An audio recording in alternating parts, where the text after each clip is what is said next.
Hi everyone, welcome back to new video. So आज हम लोग दोबारा से कंटिन्यू करने वाले हैं ऑपरेटिंग सिस्टम के पीवाईक्यू सीरीज़ को।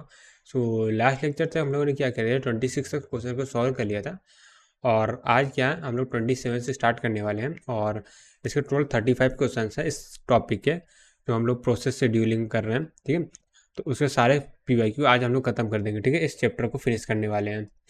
ठीक है, अब आते हैं क्वेश्चन नंबर 27 में। सो क्वेश्चन नंबर 27 के एक MSQ क्वेश्चन है और 2023 में 1 मार्क्स का है। ठीक है, अब ये टॉपिक कौन सा सिस्टम कॉल गया है। ठीक है, which one and more of the following operation guarantee the CPU system will, अच्छा, यूजर मोड से कर्नल मोड में कौन कौन से जो कमांड है वो होते हैं। ठीक है, MSQ क्वेश्चन सबसे पहले सिस्टम कॉल तो होगा ही होगा, राइट। ये चीज़ हो गया। अच्छा, मैलॉक होता है क्या? मैलॉक नहीं होता। फंक्शन कॉल के लिए क्या हम लोग कर्नल मोड के लिए जाते हैं? ये नहीं जाते हैं। हम लोग गारंटी वाले क्वेश्चन, पेज फॉल्ट है, पेज फॉल्ट हो रहा है तो उसके लिए क्या सिस्टम कॉल पे जाएंगे? यस, सिस्टम कॉल पे जाएंगे। सो C and D is the right answer. अब आते हैं क्वेश्चन नंबर 28 में। तो इसको थोड़ा सा मैं जूम कर लेता हूँ। सो क्वेश्चन नंबर 28 क्या कह रहा है? तो 28 कह रहा है कि एक MSQ क्वेश्चन है। ठीक है, मल्टीपल सेलेक्ट क्वेश्चन है और 2021 में 1 मार्क्स का आया था। विच of the following standard C library function will always invoke a system call executed with single thread process. ठीक है, तो इनमें से कौन सा सिस्टम कॉल ऑलवेज इन, ठीक है, सेम ही क्वेश्चन है पिछले क्वेश्चन के जैसे, वैसे ये भी है। ठीक है, तो देखते हैं इसमें क्या है। तो सबसे पहले आते हैं मैलॉक। मैलॉक कभी भी सिस्टम कॉल परफॉर्म नहीं करता है। ठीक है, तो ऑप्शन सी तो, और सॉरी ऑप्शन बी तो नहीं हो सकता है। और कोई ऑप्शन एलिमिनेट कर सकते हैं? हाँ, स्टार लेन। स्टार लेन में क्या होता है, जो स्ट्रिंग होती है उसके लेंथ फाइंड करने के लिए फंक्शन होता है। सो उससे भी क्या होता है, सिस्टम कॉल कभी भी, जब हम लोग ऑपरेटिंग सिस्टम की कोड फंक्शनैलिटी का यूज़ करते हैं तब सिस्टम कॉल का यूज़ करते हैं ना।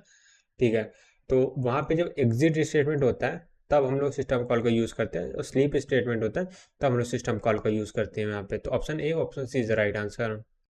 ठीक है, तो एक काम करती, अच्छा यहाँ पे एक बात मैं और बता देता हूँ कि ये जो मैलॉक होता है, ये जो मैलॉक के बारे में बता दो कि इसमें ये मे और मे नॉट वाला केस होता है। ठीक है, मे और मे नॉट वाला। ठीक है, मतलब अगर रिक्वायरमेंट होती है तो ये सिस्टम कॉल कर भी सकता है, बट ये ऑलवेज का केस था। और ये स्टार लेन क्या होता है, ये नेवर है। ठीक है, ये कभी भी सिस्टम कॉल नहीं करे। और एग्जिट और स्लिप के ये ऑलवेज वाले केस हैं। ठीक है, ये कुछ पॉइंट है हम लोग को याद रखने चाहिए। ठीक है, अब आगे बढ़ते हैं। अब आते हैं क्वेश्चन नंबर 29 में। तो उसको थोड़ा सा मैं इसको जूम कर देता हूँ। हाँ, अब आते हैं। तो ये क्या, NED क्वेश्चन है और 19 में ही 1 मार्क्स का आया था। ठीक है, तो 29 19 में आया था। और ठीक है, बस ये प्रोग्राम पूछा है और पूछा total number of child process created. ठीक है, तो टोटल नंबर ऑफ प्रोसेस नहीं पूछा, चाइल्ड प्रोसेस पूछा। चाइल्ड वर्ड ही इंपॉर्टेंट है। ठीक है, तो यहाँ पे देखो एक क्या लूप चल रहा है जो 0 से लेकर 9 तक चल रहा है। ठीक है, ये इसमें क्या, इफ आई रिमाइंडर यानी इवन नंबर है तो फोक हो रहा है। ठीक है, ठीक है, तो इसका सिंपल से पहला फंडा ट्री बना लेते हैं।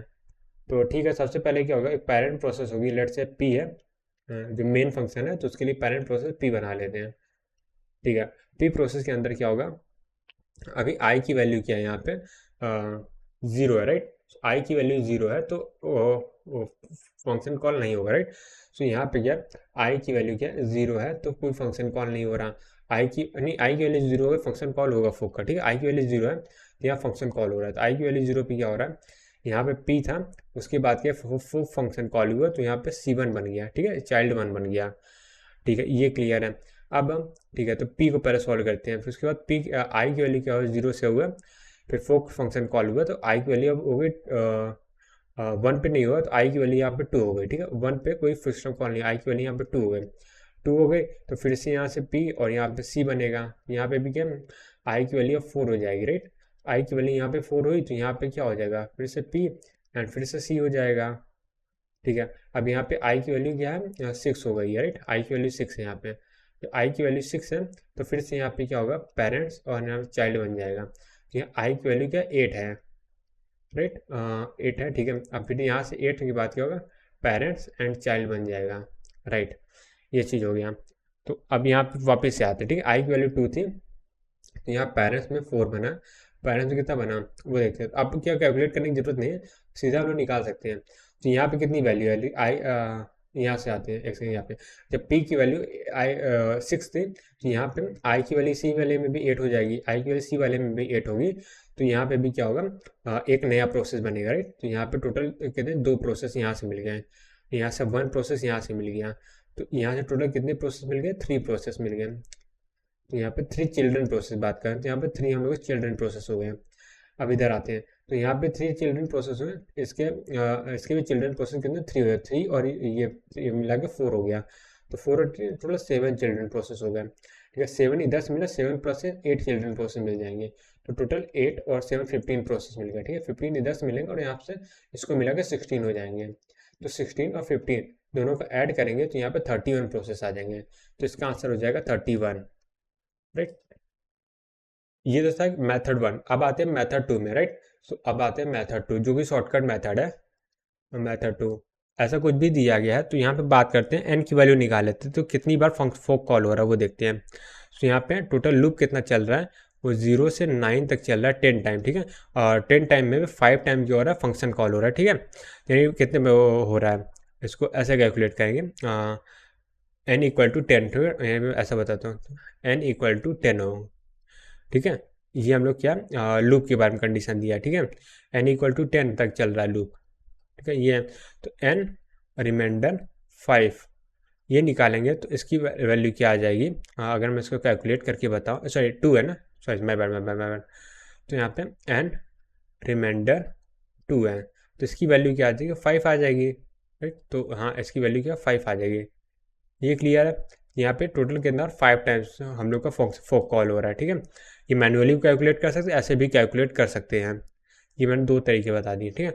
अब यहाँ पे नंबर ऑफ चाइल्ड प्रोसेस क्या हो जाएगा, हमें चाइल्ड प्रोसेस की बात करें तो इसका फॉर्मूला हम लोग होता है पढ़े हैं, 2 की पावर, ये जो 5 टाइम्स हो रहा है ना, 2 की पावर 5 माइनस, तो यहाँ से कितने चाइल्ड प्रोसेस आ जाएंगे। तो 2 की पावर 5 कितना होता है, 2 की पावर 5 होता है 32 होता है, राइट।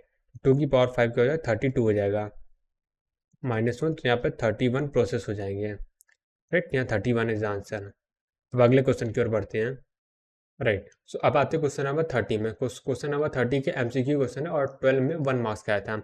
उसमें का 3 बार फोक कॉल्स हो रहा है, टोटल नंबर और चाइल्ड प्रोसेस पूछा है, ठीक है। तो यहाँ कितनी बार फोक कॉल हो रहा है, 3 हो रहा है। यहाँ पे मैं n इक्वल टू 3 लिख देता हूँ डायरेक्टली, ठीक है, क्योंकि 3 बार फोक कॉल हो रहा है। तो इसके लिए नंबर ऑफ चाइल्ड प्रोसेस कितने हो जाएंगे, नंबर ऑफ चाइल्ड प्रोसेस हो जाएंगे 2 की पावर 3 -1, यानी कि 2 की पावर 3 8 होता है, 7 हो जाएंगे। तो इसका option C is the right answer, right.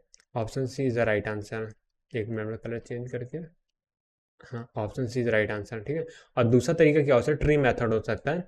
और ट्री मेथड से मैं बताता हूँ। सबसे पहले क्या होगा, पेरेंट क्लास होगी जिसके अंदर सब फोक कॉल हो रहे होंगे। तो पेरेंट क्लास में जब पहला फोक कॉल होगा तो एक पहला चाइल्ड बनेगा। तो लेट से यहाँ पे एक चाइल्ड C1 बन गया, ठीक है। अब पेरेंट्स में क्या होगा, ये लाइन एग्जीक्यूट हो गई, ठीक है। उसके बाद दूसरी लाइन पे आते हैं तो यहाँ पे पेरेंट्स बन जाएगा तो C2 बन जाएगा, राइट। C2 बन गया तो दूसरा फोक कॉल एग्जीक्यूट हो गया। तो उसके बाद फिर से पेरेंट्स में तीसरा फोक कॉल होगा तो पेरेंट्स में यहाँ पे C3 बन जाएगा। तो तीसरा फोक कॉल भी पेरेंट्स के अकॉर्डिंग एग्जीक्यूट होगा। अब यहाँ पे आते हैं, यहाँ पे क्या होगा, एक फोक कॉल यहाँ पे बचा हुआ है तो यहाँ पे भी क्या होगा, C2 हो जाएगा, यहाँ पे भी C3 हो जाएगा, ठीक है। यहाँ C1 था तो यहाँ पे C1 हो जाएगा, यहाँ पे C4 हो जाएगा, यहाँ पे C4 हो जाएगा। C1 के भी 2 चाइल्ड हो जाएंगे, ये C1 हो जाएगा, यहाँ से C5 हो जाएगा, ठीक है। ये चीज़ हो गया। अब यहाँ पे 2 चाइल्ड बन जाएंगे तो यहाँ पे कितना हो जाएगा, C4 हो गया, C6 हो जाएगा, राइट। तो कहीं मैं कुछ गलती कर रहा हूँ क्या, यहाँ से 2 बने, यहाँ से 2 बने, C2 C2 C1 C1 C4 C4 C1 C1 C1 PPP C2 C2, ठीक है। तो नंबर ऑफ चाइल्ड प्रोसेस कितने हो जाएंगे, 1 2 3 4 5 6 7, तो टोटल यहाँ पे 7 चाइल्ड प्रोसेस, ठीक है, कोई दिक्कत नहीं, सही है। तो 7 आंसर आ जाएगा। ये दोनों मेथड सही है अपनी यात्रा। अब आते हैं अगले क्वेश्चन की ओर। अब आते हैं एक क्वेश्चन का 31 है। तो 31 क्वेश्चन क्या है, MCQ क्वेश्चन है और गेट 2008 में 2 मार्क्स का आया था, राइट। तो गेट 2008 में 2 मार्क्स का आया था, MCQ क्वेश्चन है। तो यहाँ पे MCQ है, 8 में 2 मार्क्स का आया था।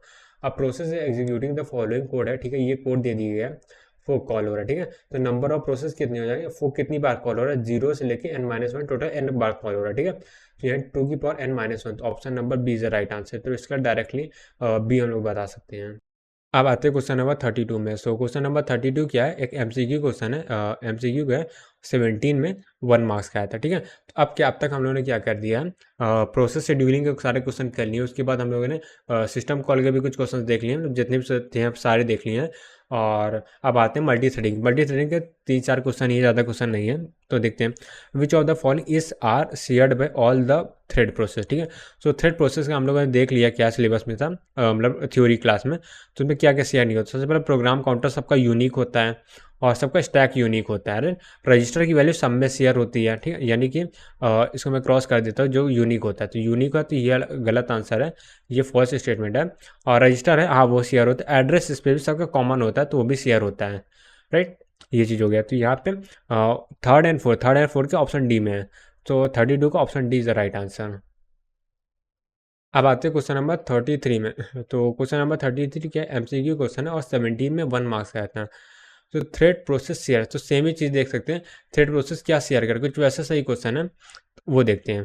तो इसमें क्या है, ग्लोबल वेरिएबल और बट नॉट हीप, तो वो बात पूछा गया है तो कि ग्लोबल वेरिएबल और हीप में क्या चीज़ शेयर होता है, क्या चीज़ शेयर नहीं होता।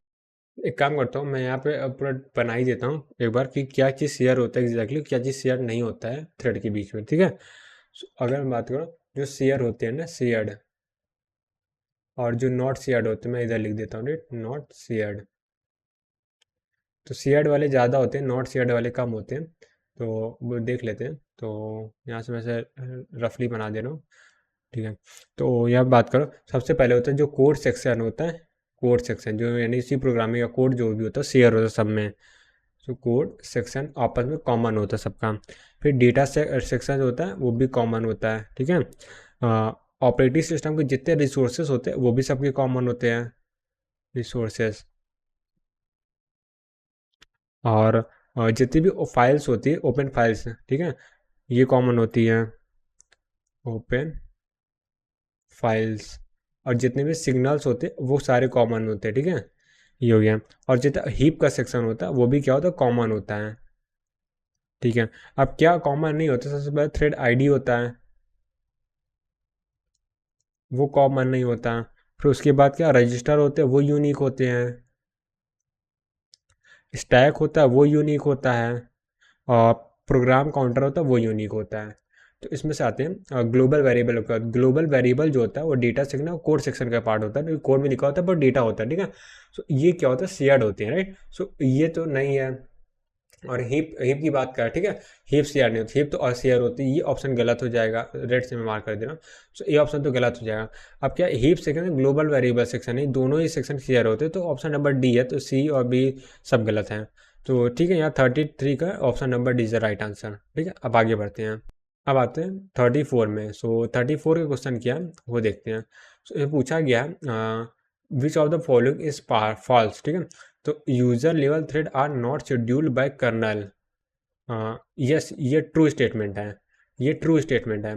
क्योंकि जो कर्नल होता है उसे कुछ भी आइडिया ही नहीं होता कि यूज़र लेवल में कोई थ्रेड बना है कि नहीं बना है, ठीक है। तो कर्नल का कोई लेना देना है user level thread. When a user level thread is blocked, ठीक, all other process thread are blocked.